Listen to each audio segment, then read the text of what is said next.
All right, let's dive into something that might sound a little crazy at first. We're going to talk about a really counterintuitive idea about leadership. And it's this: to be a great leader, you actually shouldn't be the expert in the room. Yeah, you heard that right. You should know just enough to get by, and that's it. Let's get into why. So let me ask you something. Think about the last big team meeting you were in, or maybe a conference where some famous speaker was on stage. You sat there, right? You listened. But did anything really change afterward? Did you walk out of there feeling totally energized and ready to go? Or did it just feel kind of passive, like you just absorbed information but there was no real growth? Well, that feeling, that frustration, that's exactly what we're digging into today. You see, that frustration points to a much bigger issue. It's what we can call the trap of expert knowledge. We've all been taught this model, right? That you're supposed to learn from one person, the all-knowing expert at the front of the room. But here's the thing, in the world we live in now, that model is just completely broken. And we all fall for it, don't we? We bring in the big guns, the famous CEOs, the top-tier academics. We think this person has the secret, so we listen to every single word. But let's ask the tough question here. What are we really learning from them that we couldn't just find on our own? Just look at the difference here. On one hand, you have the expert. And look, no matter how brilliant they are, they're still just one person offering a single perspective. And a lot of the time, that knowledge is already a bit out of date. But on the other hand, you've got the internet. A quick search gives you access to hundreds of perspectives, way more data, and it's all happening in real time. The conclusion is pretty obvious, right? Just sitting there and passively listening to one person is maybe the least efficient way to actually learn anything meaningful.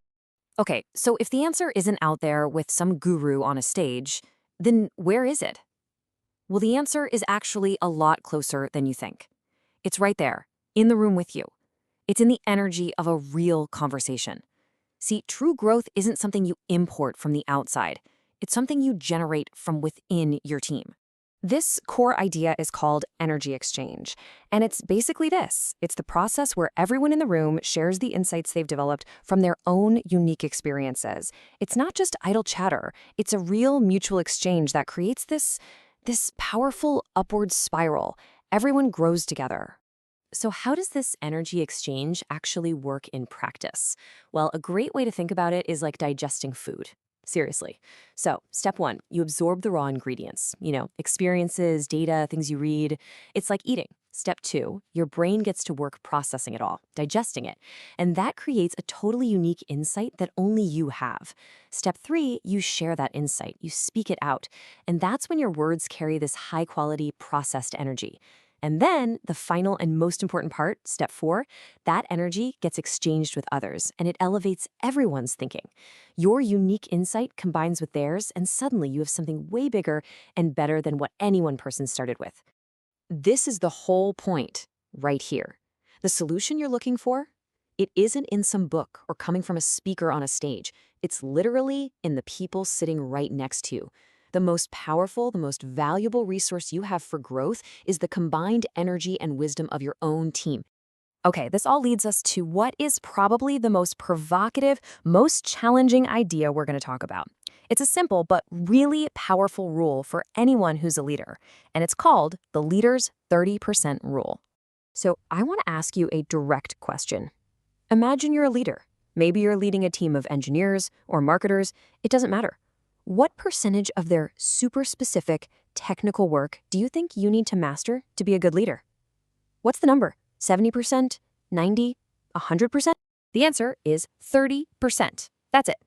Just 30%. You need to know just enough to understand the conversation, to get the basic challenges, to see the big picture. But that's where you stop.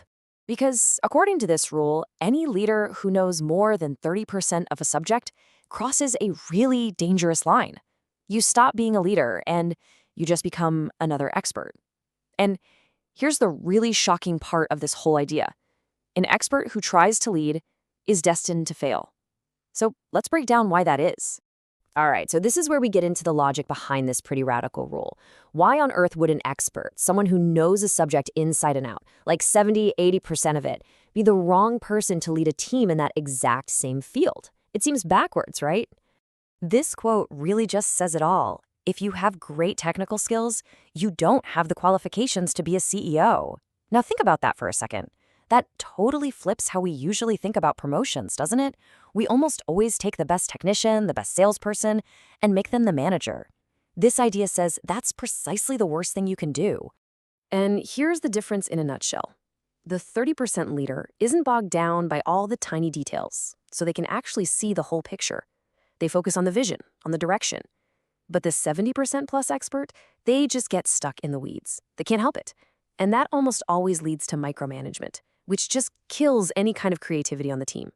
But really, the most important word in all of this is respect.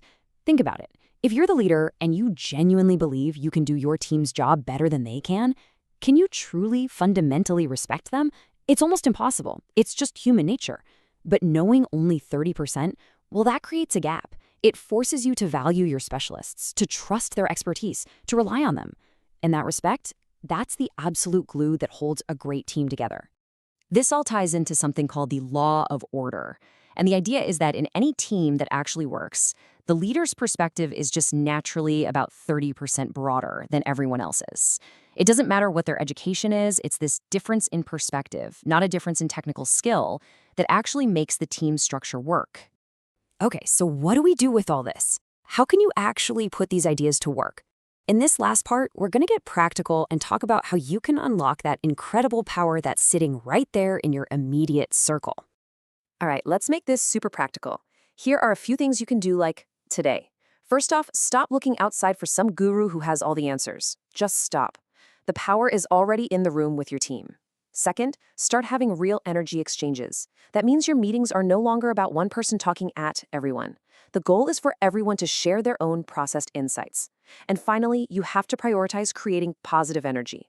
We're talking joy, laughter. Because a team that is genuinely positive and energized, it doesn't just feel better, it literally becomes a magnet for new opportunities. And here's one last really sharp piece of advice, especially for leaders. If you find yourself constantly frustrated, always scolding your employees, don't look at them. It's time to look in the mirror. Because that frustration, it's a huge sign that it's your ability as a leader that's lacking, not theirs. It means you're failing to create that positive energy exchange. You know, when you boil it all down, it comes to this one powerful idea. Opportunity, good fortune, it's not something you have to go out and hunt for. It's already there. It is all around you, right now. The catch is, you can only see it, you can only grab it, when the energy inside your team is right. And so, I want to leave you with one final question to really think about. This is for every single leader, every manager, anyone who wants to be one. Take a really honest look at your own expertise. Is it really helping you lead? Or could it be the very thing that's holding you and your entire team back?